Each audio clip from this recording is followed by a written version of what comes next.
பண்டாசுரன் அப்படிங்கிற அரக்கன் தேவர்களை பயங்கரமா கொடுமைப்படுத்திக்கிட்டு இருந்தான்.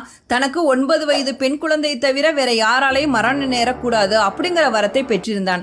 அவனுக்கு பயந்துட்டு தேவர்கள் எல்லாம் காஞ்சியில இருக்க செண்பக மரத்துல கிளி வடிவத்துல வாசம் செஞ்சுக்கிட்டு இருந்தாங்க. அவனோட கொடுமை தாங்க முடியாம அம்பாள் கிட்ட போய் முறையிடுறாங்க. கைலாயத்துல ஒளிஞ்சுக்கிட்டு இருந்த பண்டாசுரனை அம்பாள் உக்கர வடிவம் கொண்டு கைலாயத்துக்கு போய் சம்ஹாரம் பண்ணிட்டு 9 வயது பெண் குழந்தை பாலாவா அவனோட பிரேதத்தை இழுத்துட்டு காஞ்சிக்கு வரா. அந்த சின்ன குழந்தை யாருன்னு அவங்களுக்கு தெரியல. நீ யாருமா அப்படின்னு சொல்லிட்டு கேட்கிறாங்க. அதற்கு அந்த சின்ன குழந்தை, இந்த இடத்துல பள்ளம் தோண்டி இங்கேயே பண்டாசுரனை புதைத்திடுங்க. இதிலிருந்து அடிவழியாக காயத்ரி மந்திரத்தோட 24 அட்சாரங்களை 24 தூண்களாக்கி ஒரு மண்டபம் எழுப்பி அதுக்கு கதவு போட்டு மூடிட்டு வெளியில இருந்து இரவு முழுவதும் ஜபம் பண்ணுங்க. காலையில திறந்து பாருங்க, நான் யாருன்னு தெரியும் அப்படின்னு சொல்லிட்டு அந்த சின்ன குழந்தை அங்கிருந்து போயிடுறா.